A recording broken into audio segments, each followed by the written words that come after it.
At a quiet truck stop on the outskirts of town, the rumble of motorcycles shattered the peaceful evening. Two bikers, clad in leather, swaggered in with an air of arrogance, looking for trouble. Little did they know, their target was not just any bystander, but a weathered veteran quietly sipping coffee inside. His calm demeanor masked a past that had seen more battles than they could imagine. As the bikers exchanged cocky glances, tension thickened in the air. The veteran, sensing their intent, remained unfazed, a testament to years of discipline and resilience. What began as a chance encounter soon escalated into a showdown of egos and principles. The bikers, unaware of the storm they were about to face, made their move, unaware of the storm they were about to face. Stay tuned as the clash of personalities unfolds, revealing deeper layers beneath the surface. In a tale where honor meets recklessness, the outcome hangs in the balance, leaving all parties poised on the edge of uncertainty. The veteran sat at his table, quietly stirring his coffee, the steam curling up in the cool evening air. His eyes, sharp yet calm, caught the bikers' every move as they strutted through the truck stop diner. Their loud voices and rough laughter drew attention, but most customers chose to avoid their gaze, preferring to keep the peace. Not him. The veteran had seen worse in his lifetime than a couple of unruly bikers. As the pair scanned the room, their focus locked on the man in the corner, his worn leather jacket and military patches catching their eye. To them, he was an easy mark, an older man sitting alone. But what they couldn't see was the strength and resolve beneath his calm exterior, honed by years of discipline and survival. The tension grew with each passing second, the bikers moving closer. The air felt heavy, like the quiet before a storm. The bikers approached the veteran's table, their boots thudding against the floor like a drumbeat of trouble. One of them, a tall man with a snake tattoo curling around his neck, leaned in with a smirk. "Nice jacket, old man," he said, his voice dripping with mockery. His partner, stocky and rough around the edges, chuckled as he crossed his arms, waiting for a reaction. The veteran glanced up slowly, his calm gaze meeting theirs. "Something I can help you with?" he asked, his voice steady, but with an edge that hinted at experience.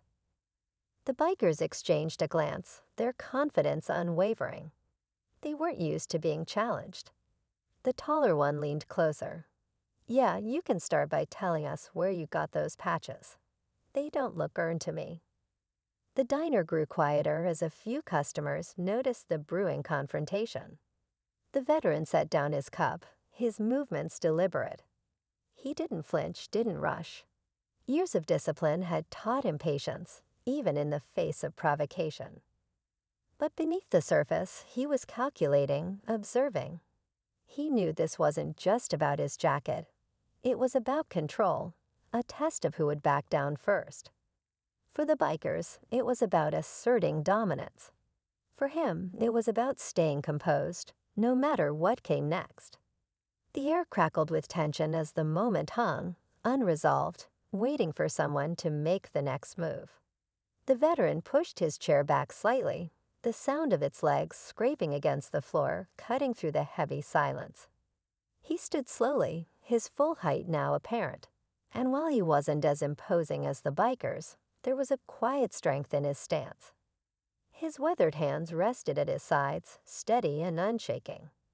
The taller biker sneered, clearly unimpressed. "Look at this guy. Thinks he's tough," he said, his voice loud enough to draw murmurs from a nearby table. His partner chuckled again, cracking his knuckles for effect. "Why don't you just sit back down, old man?" But the veteran didn't move. His eyes locked on theirs, unblinking, as if daring them to take the next step. The tension in the room was suffocating, every patron frozen in place, unsure of what was about to unfold. Even the diner staff, who had retreated to the back, peeked out cautiously from the kitchen. The veteran finally spoke, his voice calm but firm. You've had your fun.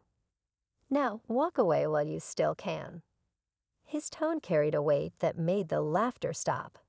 For a moment, the bikers hesitated, but pride and bravado pushed them forward. The taller one reached out, a mocking smile on his face, but the veteran's hand shot up, not in aggression but in a warning. "You don't want to do that," he said, his tone even, yet the authority in his words seemed to echo louder than any threat. The air felt electric, like the room itself was holding its breath, waiting for what would happen next. The bikers weren't used to being challenged, and the idea of backing down in front of an audience was unthinkable. Their expressions hardened, and it became clear that this wasn't going to end with words. The taller biker's grin faltered as he noticed something in the veteran's eyes, something he couldn't quite place, but instinctively knew not to underestimate. Still, he pushed forward, his hand brushing against the veteran's shoulder in an act of mock intimidation.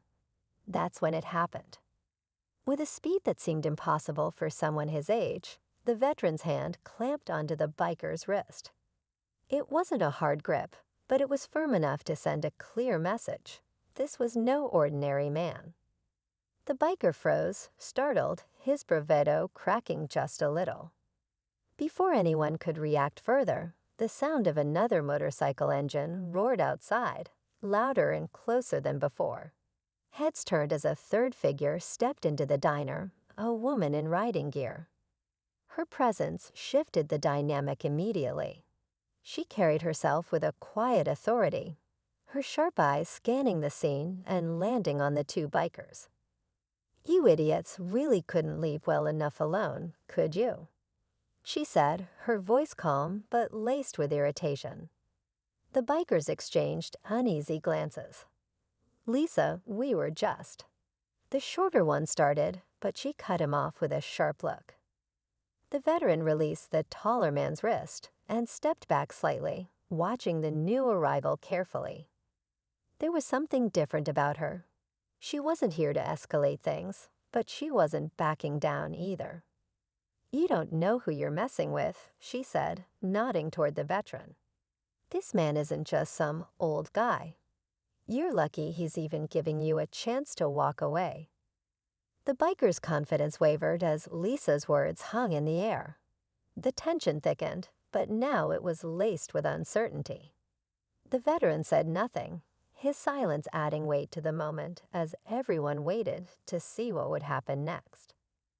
The taller biker stepped back, rubbing his wrist as if trying to save face, but his confidence was clearly shaken. Lisa folded her arms, her sharp gaze holding the two men in place. "Apologize," she demanded, her tone leaving no room for argument. The shorter biker stammered, "We didn't mean anything by it, just messing around." But Lisa wasn't having it. Messing around could have gotten you hurt or worse. "Do you even know who this man is?" she asked, gesturing toward the veteran. The veteran finally broke his silence, his voice calm, but with an edge that silenced the room. "They don't need to know who I am. What they need to know is how close they came to making a mistake they couldn't take back." The taller biker, still bristling with pride, sneered. "Yeah, what makes you so special, old man?" Lisa sighed, shaking her head. "He's a decorated veteran, a man who's done more for people like you than you'll ever know. You should be thanking him, not picking a fight." As the biker stood there, embarrassed and unsure, the veteran stepped forward, his posture still commanding. "You've got a choice right now," he said. "Walk away and learn something from this, or keep pushing and find out just how much you don't know." The bikers hesitated, the weight of the moment sinking in. Finally, they muttered apologies and shuffled toward the door, their bravado replaced with silence. But as they reached the exit, the veteran called out, "Next time, think before you act. Not everyone will give you the chance I just did." As the bikers left, Lisa turned to the veteran. "You handled that well. They're lucky you were patient." The veteran offered a small smile. Sometimes restraint is the hardest lesson to teach. Outside, the bikers climbed onto their motorcycles, but as they started their engines, they saw the faint reflection of a Special Forces emblem on the veteran's truck. It was the final twist, a quiet revelation that left them stunned as they rode off into the night, humbled in a way they never expected. As the rumble of the motorcycles faded into the night, the diner slowly returned to its usual hum of clinking plates and quiet conversation. The veteran sat back down, his coffee now lukewarm, but he didn't seem to mind. Lisa approached his table, her expression softened. "Thank you for not letting that spiral out of control," she said. "Not everyone would have handled it like you did." The veteran shrugged, a faint smile tugging at the corners of his lips. "Sometimes the hardest battles are the ones you don't fight," he replied, his voice carrying the wisdom of someone who had seen more than he cared to share. Lisa nodded, respecting his quiet strength. As she turned to leave, the veteran glanced out the window at his truck, the Special Forces emblem catching the light. It wasn't a badge of pride, it was a reminder of what truly mattered: patience, perspective, and knowing when to stand tall. The night settled again, and the truck stop became just another quiet dot on the map. But for those who had witnessed the moment, it was a lesson they wouldn't forget.